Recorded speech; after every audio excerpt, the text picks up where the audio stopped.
This video is brought to you by the South Tees Hospital's NHS Trust to give you information about aphasia. It may be that a friend or relative has recently received this diagnosis, or that you work with people who have this diagnosis and you want to know, what does this mean for that person and what can I do to help? So how does aphasia impact the individual? Aphasia can be very isolating for an individual, as they may not be able to convey their thoughts to their friends and family, or understand what is being said to them.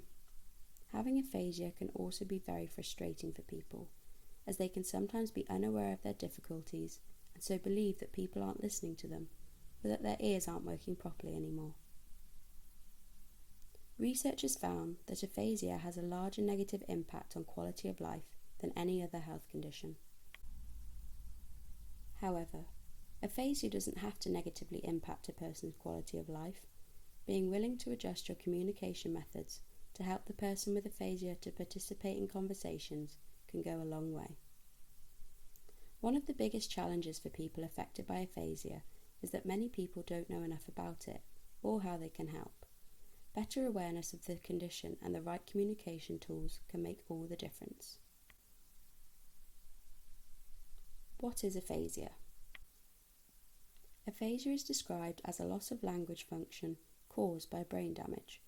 Aphasia can affect different parts of language, such as language production, also known as expressive aphasia, a person's understanding of language, also known as receptive aphasia, reading abilities, and writing abilities.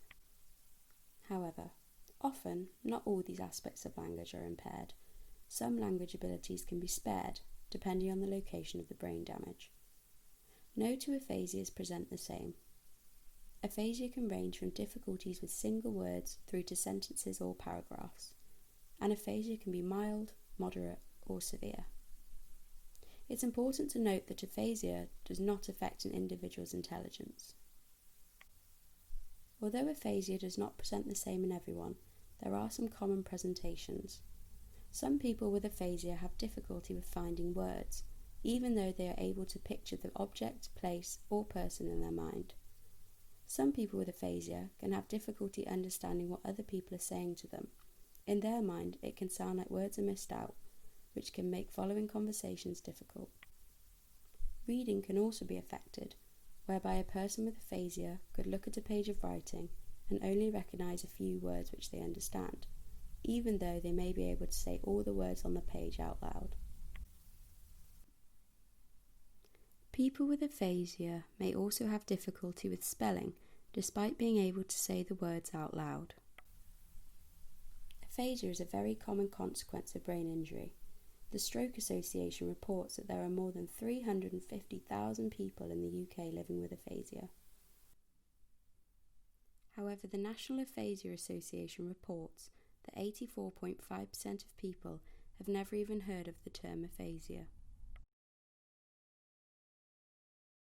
What is the role of speech and language therapists in aphasia? Speech and language therapists start by assessing a person who has aphasia to determine their language strengths and weaknesses. From these assessments, a speech and language therapist can then talk with the person about what areas of language they want to work on, and then develop goals for therapy.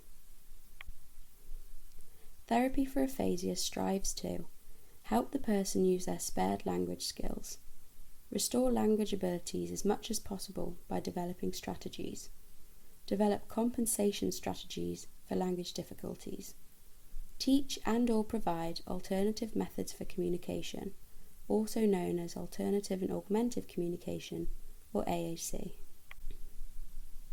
What is AAC? AAC includes a range of alternative communication methods that an individual can use to communicate. Some examples include communication books, which give word and picture options that clients can point to during conversation, alphabet charts, which clients spell out words with, and iPad applications, which provide possible common word options the client can select, or a keyboard for clients to type on, which then produce the words or sentences out loud for them. As well as working one-to-one with the client to help improve their aphasia, speech and language therapists also offer support and education to those involved in the person's life, such as friends, relatives, carers, and members of the multidisciplinary teams in hospitals. Speech and language therapists train these communication partners to ensure that they are able to socially engage with the person who has aphasia and help them to practice what they have learned in their therapy sessions. So what can we do to help people with aphasia to communicate? Some useful tips for aphasia-friendly communication include using more than one means of communication. This may sound confusing, but most people use more than one means of communication day to day when talking to someone. For example, using hand gestures, facial expressions, photos, and written keywords alongside your speech. This can be very useful for someone with aphasia who may require additional context to understand what you are saying.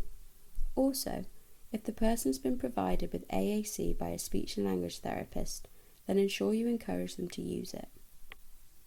Additionally, be mindful of what you are using for communication. For example, by talking to someone on the phone, you're getting rid of those important gestures and facial expressions which aid communication. Therefore, you could try using a video call instead. Pause and listen. It's important to remember that having a conversation with someone who has aphasia may take more time, and therefore allowing that individual time to convey what they want to say will lead to a more successful conversation. Stress resulting from time pressures can often increase communication difficulties in people with aphasia. Additionally, if people with aphasia feel they aren't being given time they need, they may give up trying to participate in the conversation altogether. So reassure them to take their time and make sure that your body language reflects this. You can do this by maintaining eye contact and facing the person. Minimize background distractions. The key to aphasia-friendly communication is a quiet environment and making sure the person with aphasia is able to see their conversation partner face to face. Everyone can converse better when they are speaking at a normal volume and not having to shout. Keep it clear and simple. Ensuring that your language is clear and simple doesn't mean that you have to patronise the person. It just means being aware of keeping your language concise and removing parts of a sentence which may not be crucial or sometimes even necessary. The topic of conversation does not have to be kept simple.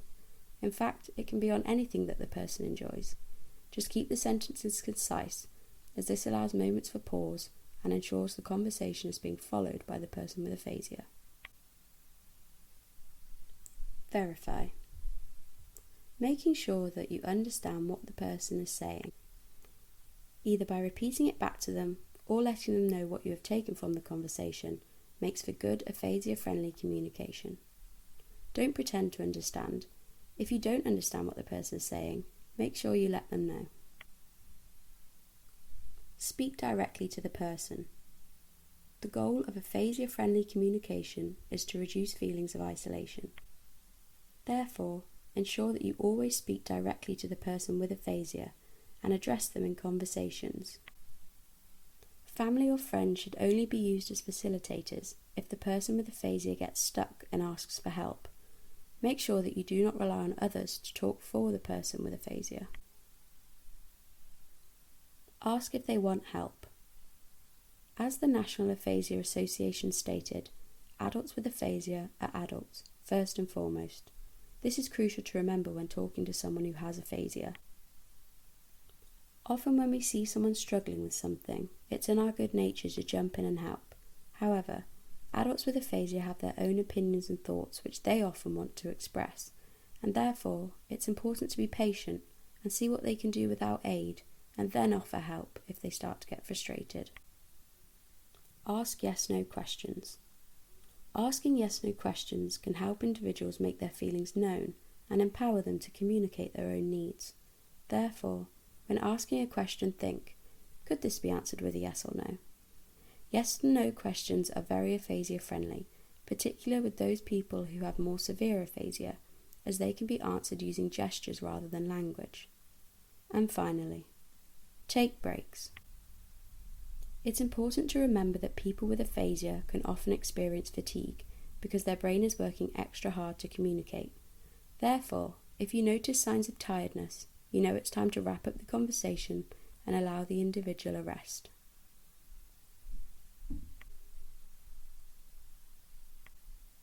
We have covered a lot of information, so to make it easier to remember tips for aphasia-friendly communication, this aphasia acronym can be used.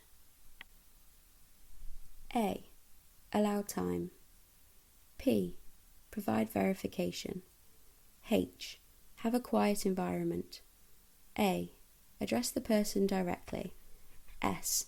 Speak clearly and concisely. I. Incorporate different communication methods. A. Ask the person if they want help. It is understandable that people living and working alongside people with aphasia may feel overwhelmed, as they too need to learn to adapt their communication style. This video has summarised the essential information required to understand the diagnosis of aphasia and aid in communication with people who have aphasia. However, there are lots of other places where you can seek support and more information about aphasia. These include local support groups for those looking after people with aphasia, local aphasia groups, communication partner training sessions with a speech and language therapist, as well as discussions with speech and language therapists. More information can also be found via online training for healthcare professionals and on communication impairment websites, as these offer lots of helpful resources and contact information. Some useful websites include Headway, Stroke Association, the Royal College of Speech and Language Therapists, Aphasia Friendly, Communication Matters, National Aphasia Association, and Find a Voice. Thank you for watching this video. We hope it was useful and informative.